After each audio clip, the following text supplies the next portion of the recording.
Welcome to What is Going Om, for new thought from the edge of Om.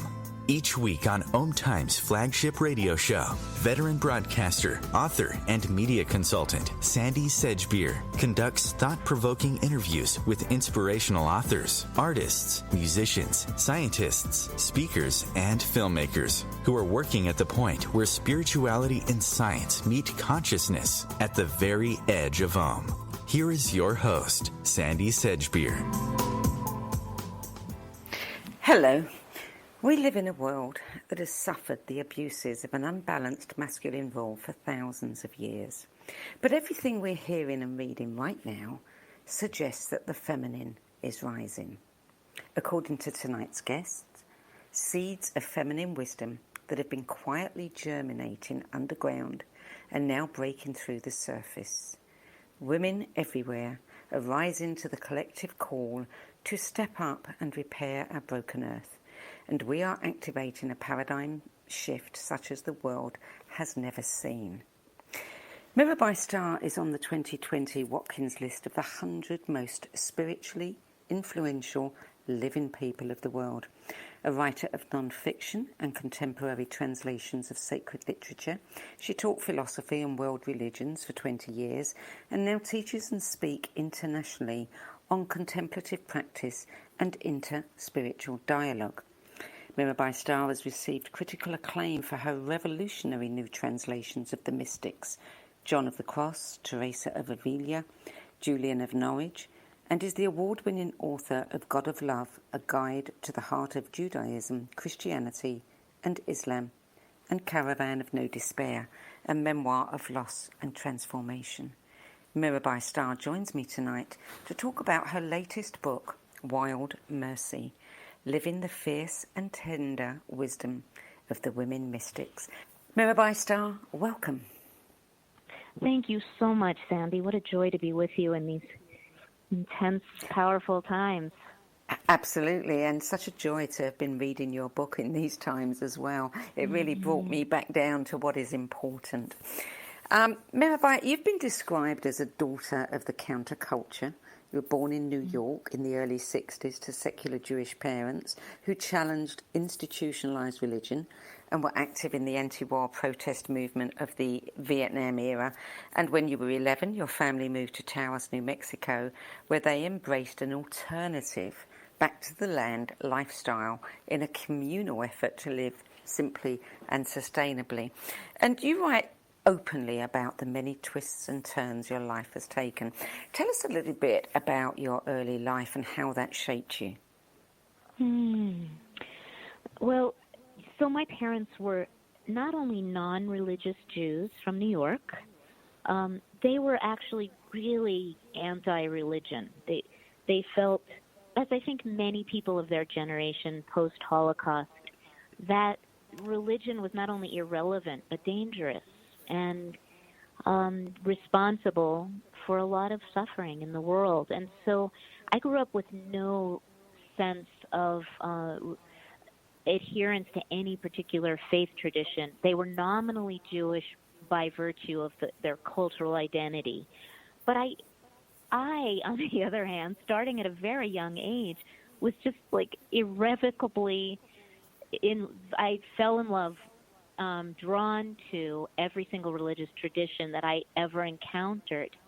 You know, later in life, I saw that my parents were squarely rooted in Judaism in the sense of social justice. And, you know, Judaism really affirms that we can't know the unknowable God, but we can kind of manifest our relationship with the great mystery in our relationships with each other. So I think they modeled that. But I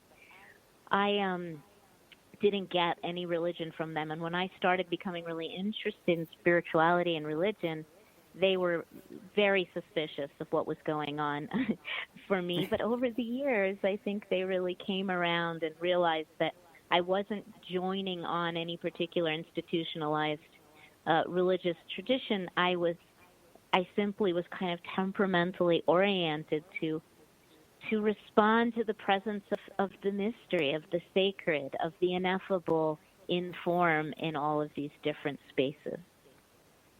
I could go on about why that happened. Yeah. Well, it is interesting how people who are not brought up with religion often do find themselves drawn to seeking answers through studying various religions. Yes, right. Not just one. In fact, I think I was also temperamentally unsuited to pick one tradition to the exclusion of the others.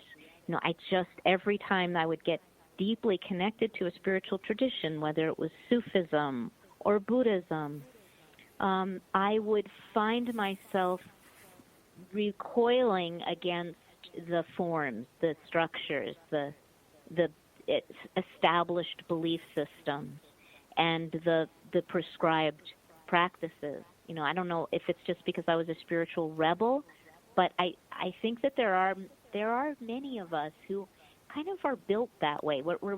We're temperamentally oriented to recognize and praise the presence of the sacred across the spiritual traditions, and kind of incapable of picking one that excludes any of the others. Yeah, I've met quite a few people like that, and I've often wondered about that.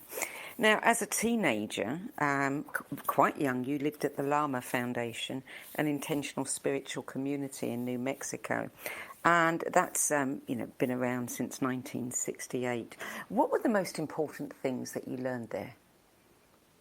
Well, I really do believe that my interspiritual orientation was formed, really, in many ways, at the Lama Foundation, because the Lama is it's the place where Ram Dass wrote Be Here Now and created Be Here Now and community there, and where Murshid Samuel Lewis created the Dances of Universal Peace. And Thomas Keating, Father Thomas, gave his first centering prayer retreat. And I could go on and on. Reb Zalman Schachter Shalomi, many Roshis and Lamas and Swamis and rabbis have all done groundbreaking work in that little community up in the mountains of northern New Mexico, out where we lived. I mean, I lived in Taos, and Lama is about 25 miles up in the mountains outside of Taos, New Mexico. And Lama is a place that has always been about what Murshid Sam called the meeting of the ways. And even Ram Dass, who was Ram Dass of blessed memory, recently left this world and was my lifelong beloved teacher. So I'm mourning him right as we speak. But even Ram Dass was very much an interspiritual teacher, although he had a Hindu guru and he was writing about the so-called Eastern traditions. He was one of those beings who just naturally drew on the wisdom wells of all spiritual paths. And so I was raised in that counterculture world of Taos, New Mexico and Lama Foundation, where I was exposed as a young girl, 11, 12, 13 years old, to multiple spiritual traditions. And all of them were presented as being equally valid and equally true. And I thought that was true for everybody in the world, that anyone, with an open heart would recognize that all these religions were singing the same song of unity and love in deliciously different ways, but that it was a unifying song that they're singing. But as I, grew up, I discovered that was far from true. Although I do think that interspiritual exposure prepared me for the world that we're entering now, where a lot of the existing structures are collapsing, including and maybe especially the organized religious structures. And we're going to need the ability to stand in that fire of not knowing and not throw the baby of spirituality out with the bathwater of institutionalized religion, but there's still such a deep hunger for spiritual connection and spiritual experience that draws on all the great world's wisdom ways, but is no longer separated off into these little boxes that exclude the other, the way that they have been historically. I'm sure at the time you appreciated it very much, but perhaps didn't fully appreciate until you were much older. And in retrospect, you can look at how being at the Lama Foundation has been so valuable to who you've become and what you do in the world. I mean, how lucky is that to be right there on the doorstep and have that opportunity? It's so true. I really do recognize now what a blessed experience that was, to come of age in that kind of milieu, and how much it informs everything I do every day of my life now. All those teachers, these historic, now many of them are dead now, these teachers who just have been change makers in the world, and I got to just be with them at such a young age, and didn't realize how significant that would be, except insofar as sitting with them was a powerful experience. Many powerful experiences with these teachers that I did recognize at the time. Wow, they shattered my foundation over and over again and remade me every time I would have a new spiritual experience in the presence of these great beings. I can imagine. So how and when did you first develop a connection with the great Christian mystics? Well, at Lama, I was exposed to Sufism. That's one of the prevalent paths, I would say, at Lama Foundation. And Sufism in various different forms. The Mevlevi Sufi order of Jalaluddin Rumi, Mevlana Jalaluddin Rumi, the great Persian poet, and the contemporary Western Sufi movement that's now known as the Ruhaniyat, and other other Sufi traditions. So I had very much a Sufi heart, because Sufism is kind of rooted in the lover-beloved metaphor, which really resonated with me and still does. And so when I was 20, I decided to do a semester abroad in Spain, in Seville, studying Spanish literature. I was majoring. I had a dual major in anthropology and Spanish. So I decided living with a family and studying Spanish literature would be a great way to become fluent, and indeed it was. It was the time when I went from kind of nominal street Spanish from growing up traveling a lot in Mexico to becoming fluent. And so when I was studying Spanish literature, I encountered San Juan de la Cruz, St. John of the Cross, who's known, of course, for his mystical masterpiece, Dark Night of the Soul. And I was reading his poetry. He has an incredible body of poetic work. And every poem I read reminded me of Rumi. It was almost like he was stealing Rumi's material. And just down to very specific metaphors like the fire and the garden and the wine and intoxication and those kinds of images, lover and beloved having a secret rendezvous in the garden. And so I just became deeply enamored of John of the Cross. And when I returned from Spain, actually a year or so later when I left, I graduated with my degree in anthropology and went to graduate school in philosophy and religious studies. I decided to do my master's thesis on St. John of the Cross. And I remember being told that nobody understands St. John of the Cross. Like, basically, you, a woman, have no business dabbling in this great mystical genius. And so those were just fighting words. And I dove in head first and just resonated so deeply with John of the Cross, and ended up then translating in my late 30s Dark Night of the Soul into English. And once that happened, once I translated St. John of the Cross, it opened the floodgates to the Christian mystics for me. I mean, I had studied them in graduate school, Teresa of Avila, Hildegard of Bingen, Julian of Norwich, and many others.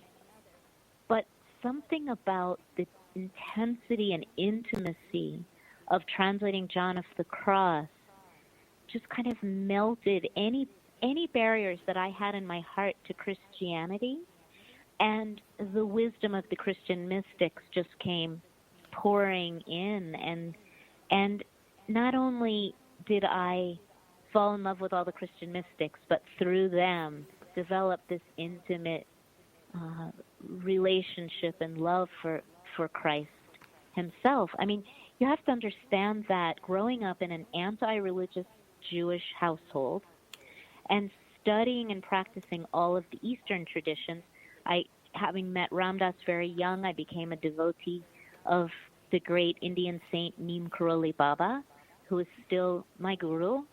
I developed a very disciplined Buddhist meditation practice at a young age, basic Vipassana practice, which I still do. There was Sufism. There's, the Native American traditions of my beloved hometown of Taos, New Mexico. Many different traditions, except for Christianity, basically all of them, except for Christianity, which I had this kind of cellular aversion to. I think it's ancestral trauma. Whatever it is, it was a definite block in my heart to Christianity. But through the Christian mystics who speak in such a universal language of love, I was able to connect with these Christian mystics. And then I don't even know how it happened, Sandie. Just suddenly I was being asked to translate various Christian mystics and write about different Christian mystics. And suddenly that was this, I found myself inhabiting this space of speaking to and about Christian mysticism as a Jewish, Sufi, Hindu, Buddhist, pagan. You're listening to What is Going On. I'm Sandie Sedgbeer, and I'm speaking with interspiritual author and teacher Mirabai Starr, whose award-winning non-fiction and contemporary translations of sacred literature have received worldwide critical acclaim. And we're talking about her latest book, Wild Mercy, Living the Fierce and Tender Wisdom of the Women Mystics, which has been called essential reading for anyone ready to awaken the feminine mystic within. We'll be back with more from Mirabai Starr after the break. The future of internet radio is here. Om Times Radio, IOM FM. Ascending Hearts is no ordinary dating site, but a spiritual dating site with a purpose, to link you with your soulmate. We engineer the serendipity so you can trust that you will attune with someone that has the same matching vibration as you. Ascending Hearts, the conscious dating site for the spiritually aware. Try Ascending Hearts for free. AscendingHearts.com. More than 24 million Americans have an autoimmune disorder, and that number continues to grow. I'm Sharon Saylor, and I'm one of those 24 million. To put that number in perspective, cancer affects about 9 million and heart disease up to 22 million. That's why I've brought together top experts and those thriving regardless of their diagnosis to bring you the latest, most up-to-date information. Join me, Sharon Saylor, Friday night, 7 p.m. Eastern, for the Autoimmune Hour on Life Interrupted Radio to find out how to live your life uninterrupted. Hello, I'm Sandie Sedgbeer, host of Om Times flagship radio show, What is Going On.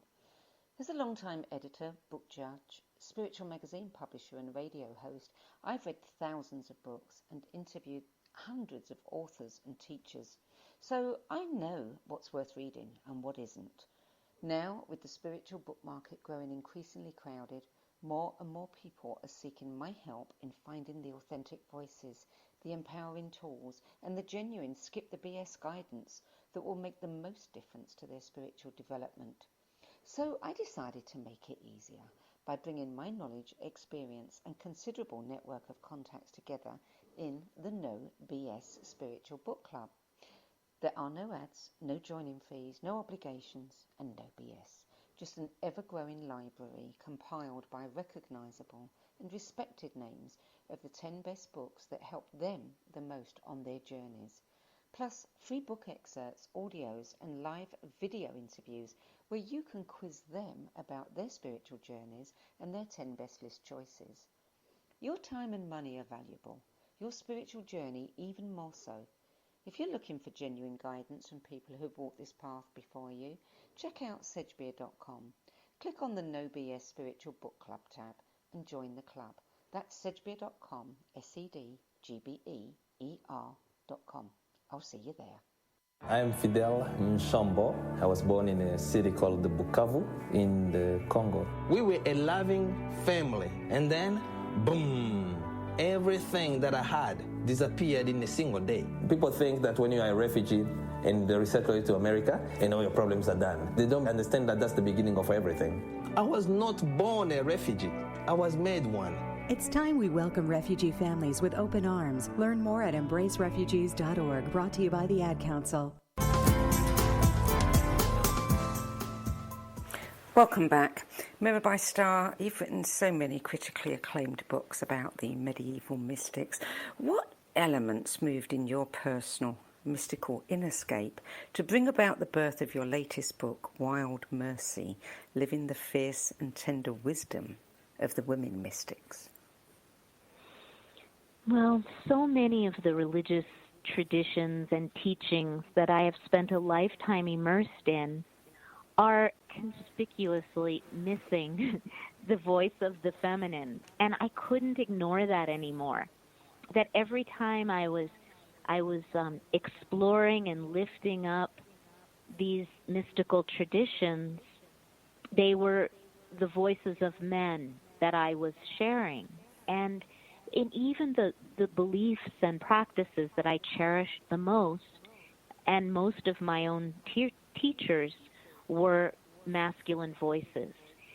And I, instead of looking for the voice of the feminine, the wisdom of women outside of myself and my own work, I realized it was kind of my turn to excavate and share those jewels myself, because it wasn't happening elsewhere.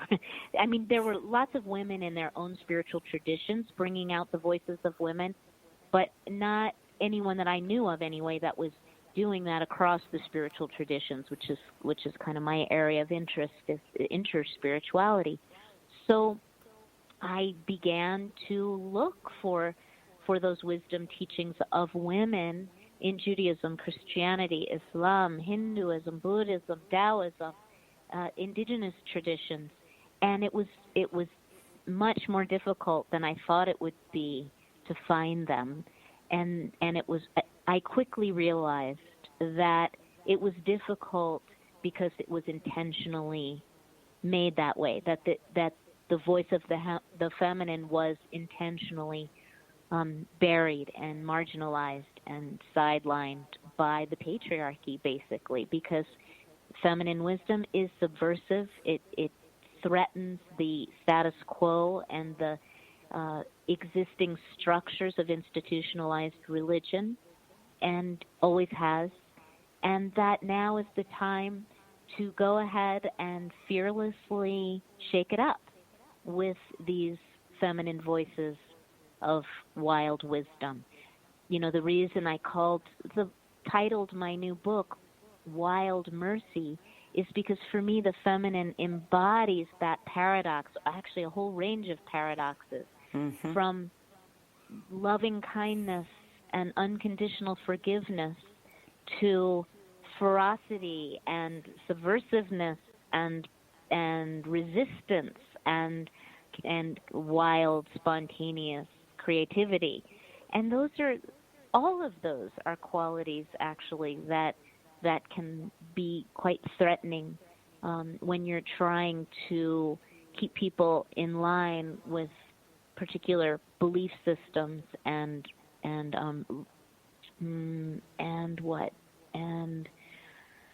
ritual containers that leave no room for the actual living voice of the Holy Spirit to direct what's unfolding in the landscape of the soul. Now, do you find great irony in the timing of it? I mean, you write in Wild Mercy that you were first writing the proposal just... Our time, it urgently is, and that the voice of the feminine is needed now more than ever. And I know that I was right to rise up out of my own cynicism and allow myself to be, as so many people are all over the world, a conduit for this rising feminine energy. Because look now at how urgently the qualities and attributes of feminine wisdom and heart are directly relevant to the changes that are upon us. Like the masculine, structured, exclusive, perfection-oriented, purity-oriented kind of spiritual culture is not going to be relevant or useful in these times of creative chaos and the death of these structures that we have known. But the feminine will and is holding the space for the death and the birth that is happening in our midst. What is your definition of a mystic, and how would you characterize the path of the feminine mystic? The classic kind of academic definition of a mystic is one who has a direct experience of the divine, that is unmediated through established religious channels like religious authorities, clergy people, or prescribed prayers and rituals. That a mystic has a direct experience of God or of the sacred, usually in the form of love, of boundless love, and a mystical experience bypasses the established, accepted forms and belief systems, even that the mystic herself might have come from.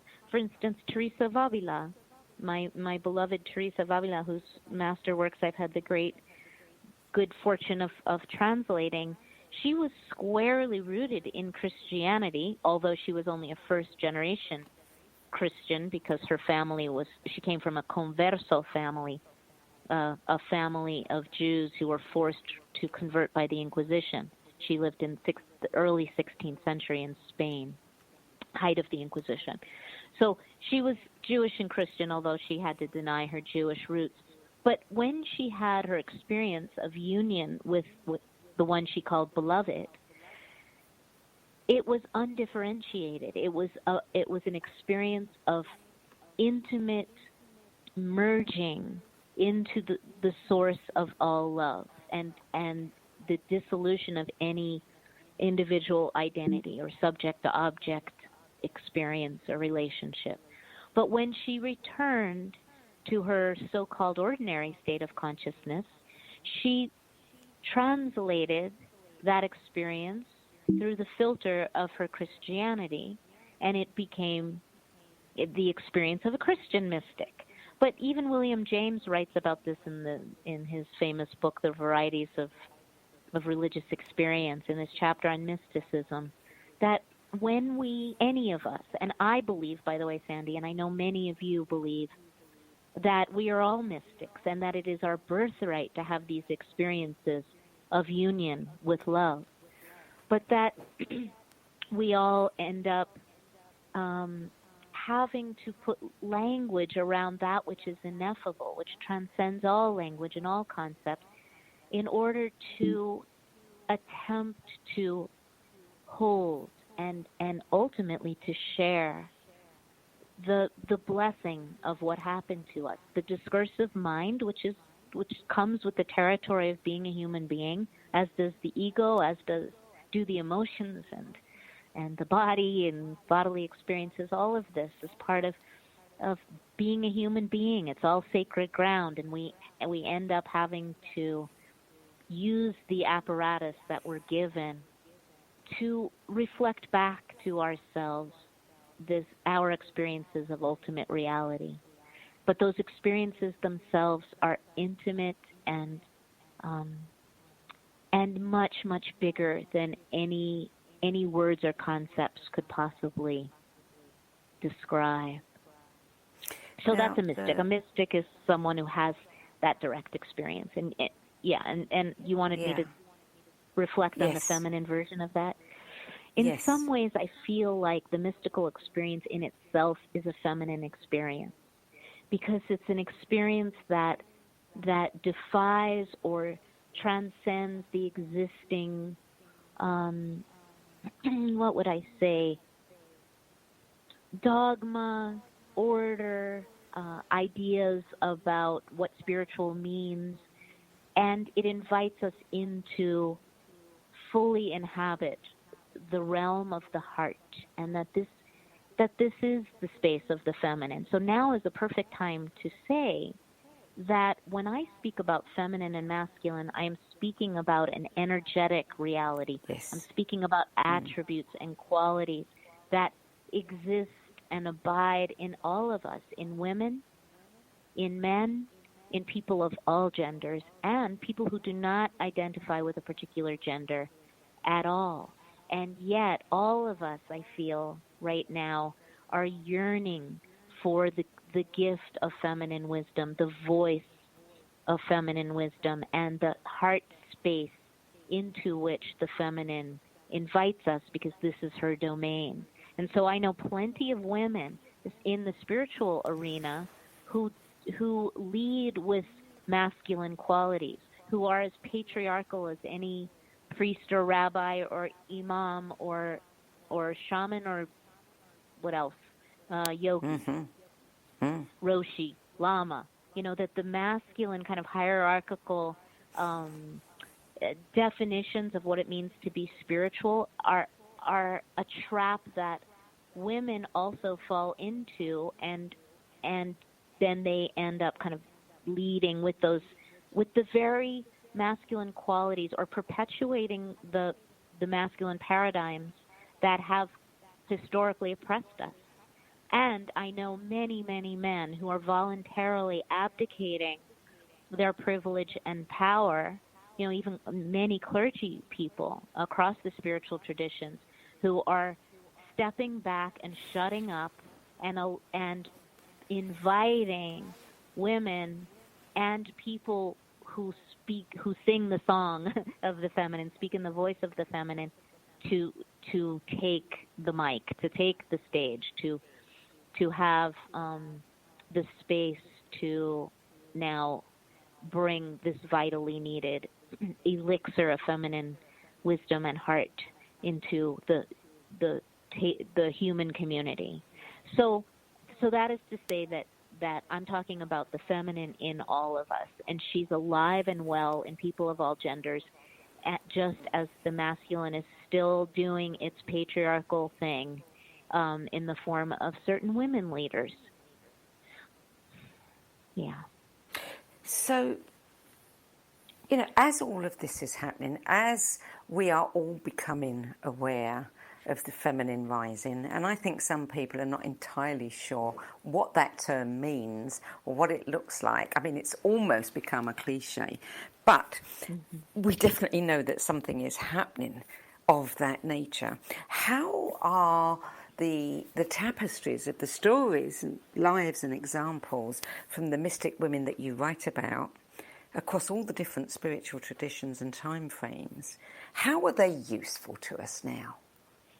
Oh, I'm so glad you asked that question, because I feel like story is vitally important in these times. That story and personal, specific experiences of the human condition are what are going to lift us all up and remind us about the web of interbeing to which we belong.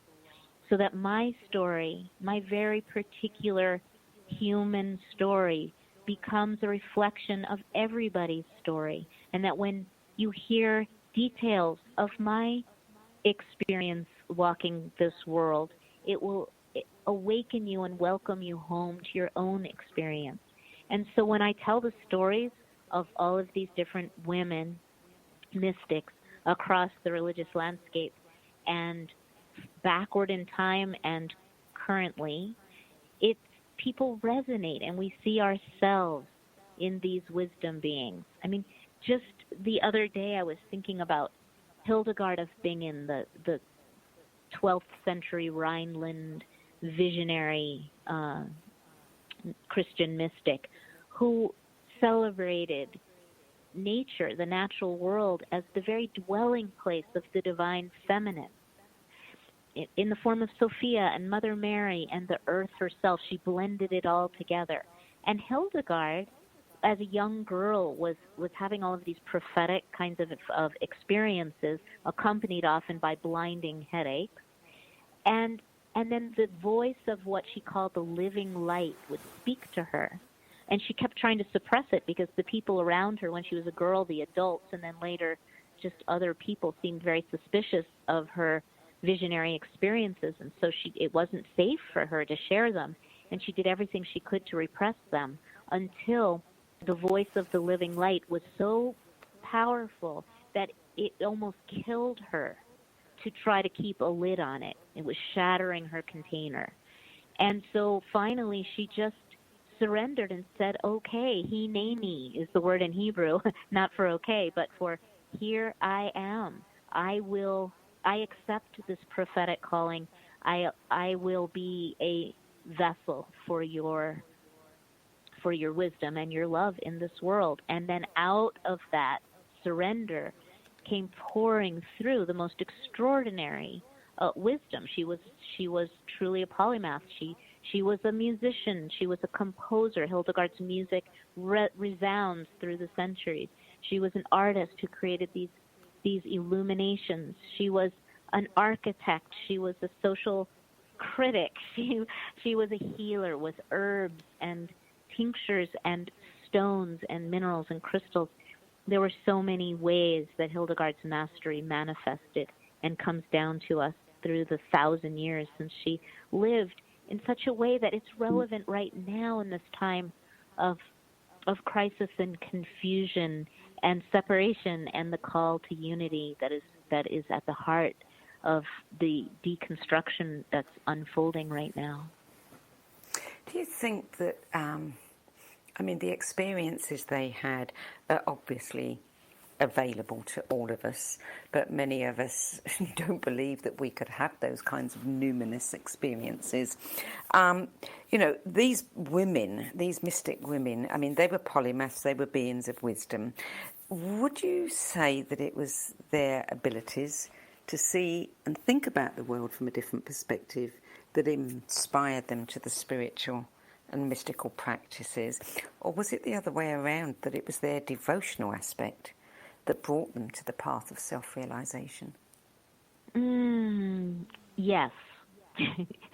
And what I mean by that is that one of the hallmarks for me of the feminine wisdom space is that it's so vast that it can hold seemingly contradictory propositions in this beautiful paradoxical third reality.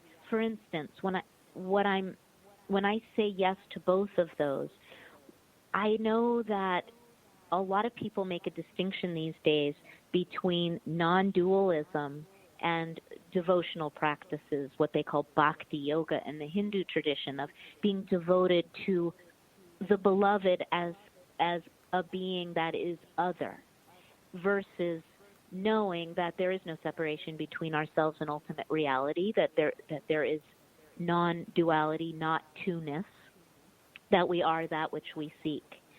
And there's been this sort of paradoxically dualism set up between the non-dualists and the devotional beings, as if you were an illusion if you had this devotional impulse toward the beloved, whereas you were truly enlightened if you understood that there is only one and there is no separation. But to me, the feminine inhabits seamlessly, fluidly, generously, and extravagantly both of those realities of non-duality, like of course lover and beloved are already and always have been and ever shall be one, and there is this beautiful way in which devotional practices like poetry and singing and prayer open the heart to a felt connection with that which we are connecting to, let's call it the beloved for fun, and that experience of devotion, then the warmth and fire of the soul's longing for God melts the very container that separates us, and we flow into the one that we are seeking. And so non-duality can become very abstract and philosophical, And devotion actually, although it seems dualistic on its face, warms and softens the heart to actually then inhabit a non-dual state of intimate union with love itself. So, to come back to your question about, do these women mystics start off with a devotional impulse, or do they, or let's see, maybe you could sort of rephrase it, since I kind of wandered all around there. Yeah, I mean, it's a bit of a chicken and egg, isn't it? I mean, is it the devotional aspect within them? Yeah. That brings them to awakening. Like, is it that devotional heart within them that helps them wake up, or is it in some ways something that they were born with, this ability to see through those awakened eyes? I think it's both. As I described this vast container that allows for devotion and non-duality in the single feminine space vessel of the heart, I think that many of us, you, me, many people listening or reading this, as long as we can remember, we've had this sense of the numinous and this deep attraction to the great mystery. And that has enabled us to cultivate a very broad perspective, so that we can see we can perceive the presence of the sacred in so many different spaces, in just a vast array of spaces. Yes, that it's something that many of us sort of came into this life with. But I also think that the path of love, the path of mystical devotion, can enable us at any point in our lives to cultivate that deep seeing, that contemplative way of looking through the eyes of the heart at any time in our lives, that this is our birthright, to all be mystics, that is, to all be beings in love with love and able to and totally worthy of having an experience of union. I'm glad you said that. You're listening to What Is Going On. I'm Sandie Sedgbeer, and my guest is mystical feminist and critically acclaimed author of creative non-fiction and contemporary translations of sacred literature, Mirabai Starr. And we're talking about her latest book,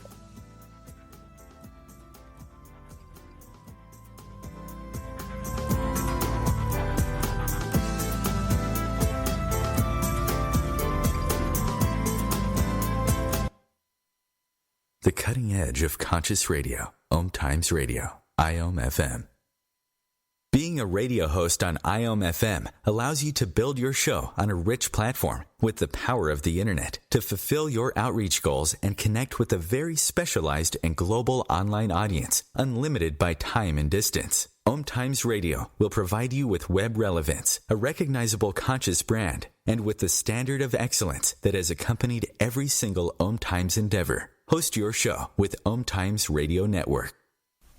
Hello, I'm Lisa Berry. Join me every Monday at 1 p.m. Eastern Time for Light on Living, a chance to see new, hear different, and feel more as I shine the spotlight on all the ways to lighten the load of life's challenges. Light on Living is your link to that new way you're looking for, that new understanding that will enhance your life, and that positive connection that will support your growth. So join me, and you'll gain insight and start to see things in a new way that motivates you. Imagine being fired because of who you love. Imagine being denied medical treatment because of who you marry. Imagine being evicted because of who you are. Millions of Americans don't have to imagine this. They have to live it. Because in 31 states, it's legal to discriminate against LGBT people. Get the facts at beyondido.org. Brought to you by the Gill Foundation and the Ad Council.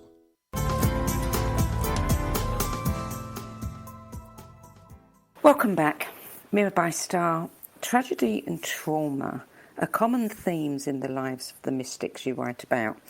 John of the Cross was imprisoned for his attempts to reform the church. St. Francis of Assisi was a prisoner of war. St. Teresa of Avila suffered illness, hardship and persecution by the Inquisition. And Julian of Norwich received her visions in the midst of great illness and believing she was on her deathbed. Do you think that tragedy and trauma, they're such powerful triggers for transformation, but why is that?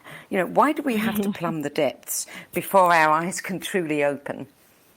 Oh, I have no idea, Sandie. I mean, none of us do. But I think that the question underlying that is, what do we do with it? That the human condition, as everyone from the Buddha to Jesus, see, even I name dudes as the exemplars of spiritual enlightenment. But anyway, it has always been affirmed that the human condition is a place that involves great suffering and challenge, and that how we respond is the test of our true humanity. And to me, when I say our true humanity, that is inextricable from our spirituality, that it is not in rising above the human. So, for me, it was the loss of a child. When The Dark Night of the Soul, my first book, the translation of Dark Night of the Soul by St. John of the Cross with my commentaries, of a teaching that I had loved ever since I was 20 years old in Spain, and I encountered it, and I was 40 when Dark Night of the Soul came out. The very day that book came into the world, my first book, my 14-year-old daughter Jenny was killed in a car accident. And I entered into the heart of that fire that I had been studying about and practicing and encountering through spiritual methodologies for decades. But in that moment in which Jenny's death coincided with the release into the world of these teachings on the transformational power of great darkness and suffering, I had to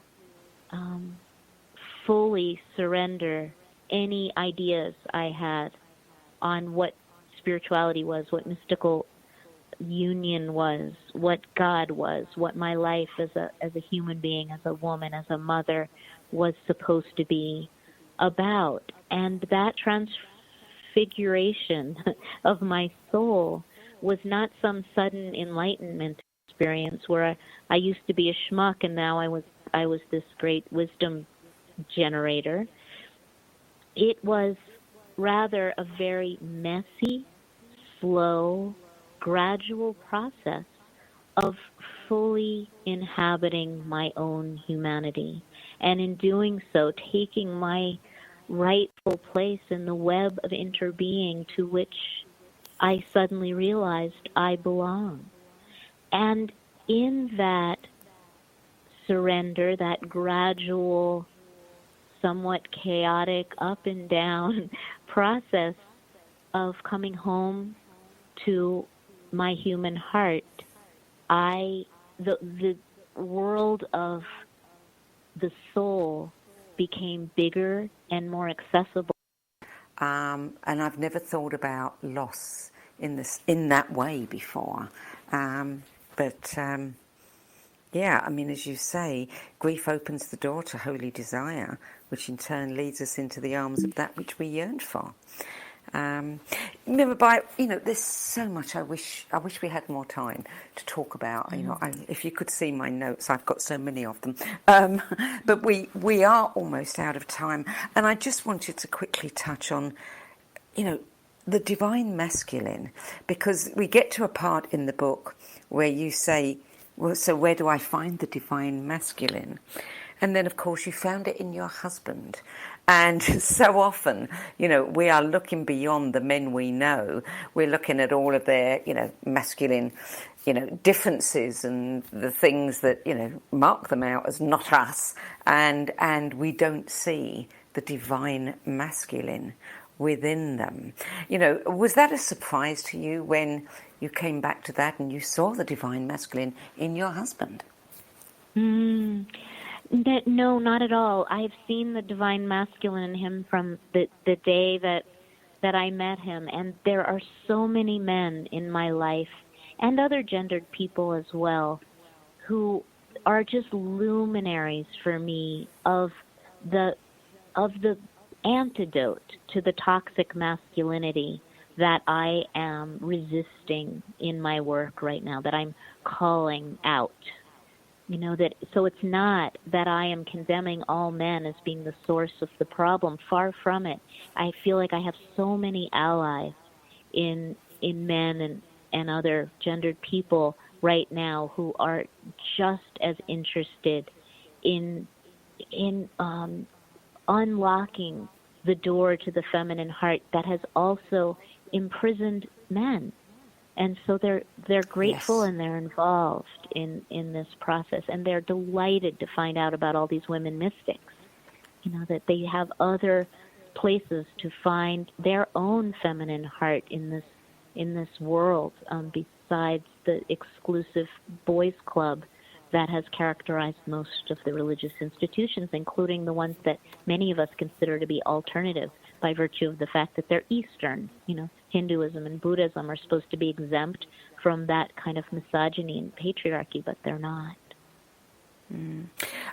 There is such a big conversation here. I'd really love to continue it at some point.